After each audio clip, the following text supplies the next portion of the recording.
Chapter 42. Monsieur Bettuccio. Meanwhile the Count had arrived at his house. It had taken him 6 minutes to perform the distance. But these 6 minutes were sufficient to induce 20 young men, who knew the price of the equipage they had been unable to purchase themselves, to put their horses in a gallop in order to see the rich foreigner who could afford to give 20,000 francs apiece for his horses. The house Ali had chosen, and which was to serve as a town residence to Monte Cristo, was situated on the right hand as you ascend the Champs-Élysées. A thick clump of trees and shrubs rose in the centre, and masked a portion of the front.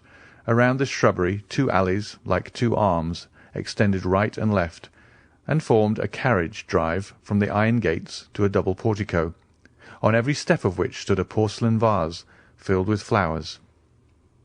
This house, isolated from the rest, had besides the main entrance another in the Rue Fonthieu. Even before the coachman had hailed the concierge, the massy gates rolled on their hinges. They had seen the Count coming, and at Paris, as everywhere else, he was served with the rapidity of lightning. The coachman entered and traversed the half-circle without slackening his speed, and the gates were closed ere the wheels had ceased to sound on the gravel. The carriage stopped at the left side of the portico. 2 men presented themselves at the carriage window. The one was Ali, who, smiling with an expression of the most sincere joy, seemed amply repaid by a mere look from Monte Cristo. The other bowed respectfully, and offered his arm to assist the Count in descending. "Thanks, Monsieur Bettuccio," said the Count, springing lightly up the 3 steps of the portico. "And the notary?" "He is in the small salon, Excellency," returned Bettuccio. "And the cards I ordered to be engraved as soon as you knew the number of the house." "Your Excellency, it is done already. I have been myself to the best engraver of the Palais Royal, who did the plate in my presence. The first card struck off was taken, according to your orders, to the Baron Danglars, Rue de la Chaussée-d'Autun, Numéro 7. The others are on the mantelpiece of your Excellency's bedroom." "Good. What o'clock is it?" 4 o'clock. Monte Cristo gave his hat, cane, and gloves to the same French footman who had called his carriage at the Count of Morcerf's, and then he passed into the small salon, preceded by Bertuccio, who showed him the way.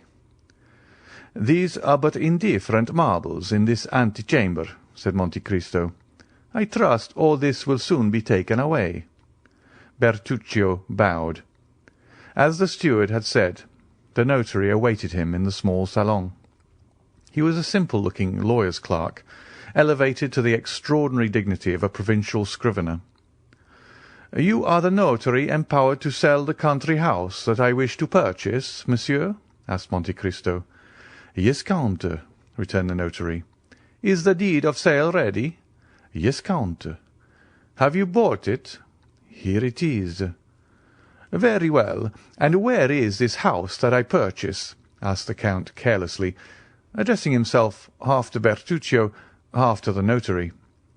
The steward made a gesture that signified, "I do not know." The notary looked at the Count with astonishment. "What?" said he.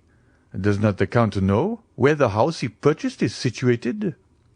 "No," returned the Count. "The Count does not know?" "How should I know? I have arrived from Cadiz this morning. I have never before been at Paris, and it is the first time I have ever set foot in France." "Ah, this is different. The house you purchased is at Auteuil." At these words Bertuccio turned pale. "And where is Auteuil?" asked the Count. "Close by here, monsieur," replied the notary. "A little beyond Passy. A charming situation in the heart of the Bois de Boulogne." "So near as that?" said the Count. "But that is not in the country.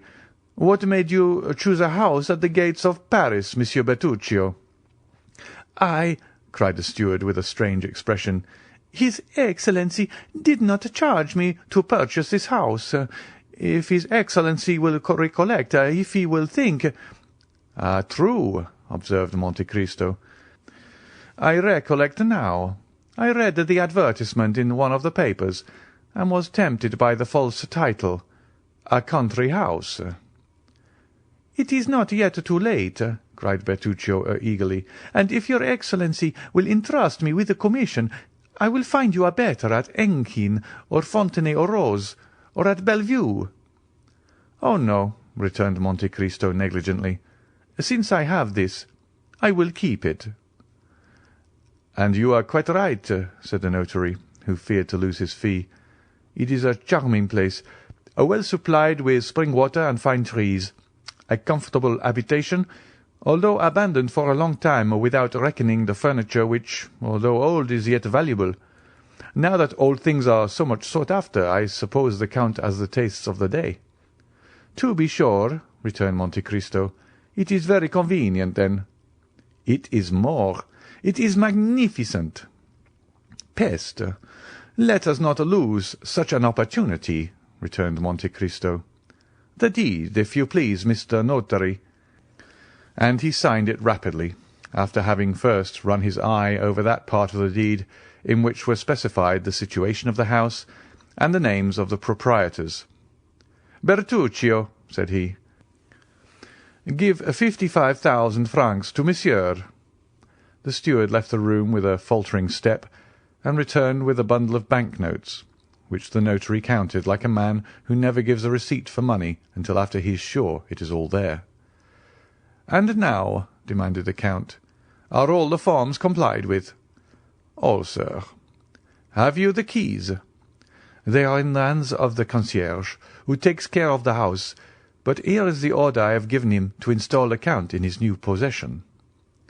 "Very well," said Monte Cristo, making a sign with his hand to the notary, which said, "I have no further need of you. You may go."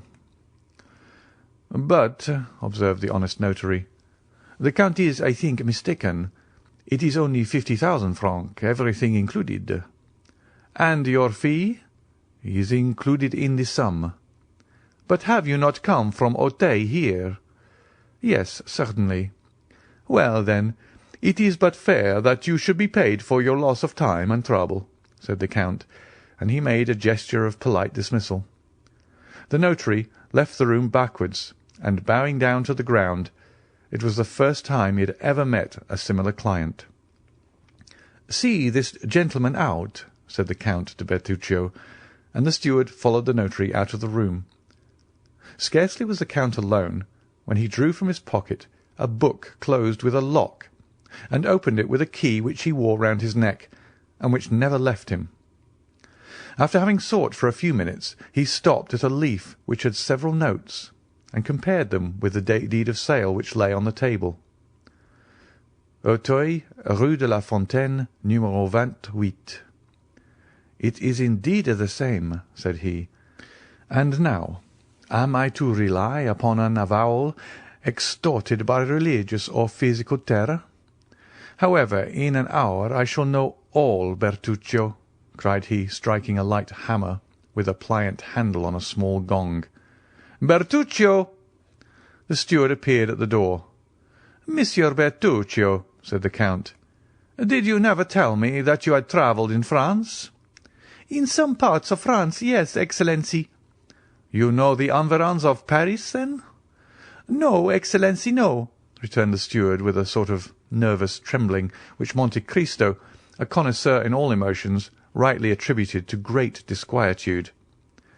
"It is unfortunate," returned he, "that you have never visited the environs, for I wish to see my new property this evening, and had you gone with me, you could have given me some useful information." "To Auteuil?" cried Bertuccio, whose copper complexion became livid. I go to Auteuil? Well, what is there surprising in that? When I live at Auteuil, you must come there as you belong to my service." Bertuccio hung down his head before the imperious look of his master, and remained motionless, without making any answer. "Why, what has happened to you? Are you going to make me ring a second time for the carriage?" asked Monte Cristo in the same tone that Louis XIV pronounced the famous "I have been almost obliged to wait." Bertuccio made but one bound to the antechamber, and cried in a hoarse voice, "His Excellency's horses!" Monte Cristo wrote 2 or 3 notes, and as he sealed the last, the steward appeared. "Your Excellency's carriage is at the door," said he. "Well, take your hat and gloves," returned Monte Cristo. "Am I to accompany you, your Excellency?" cried Bertuccio. "Certainly. You must give the orders, for I intend residing at the house." It was unexampled for a servant of the Count's to dare to dispute an order of his, so the steward, without saying a word, followed his master, who got into the carriage and signed to him to follow, which he did, taking his place respectfully on the front seat.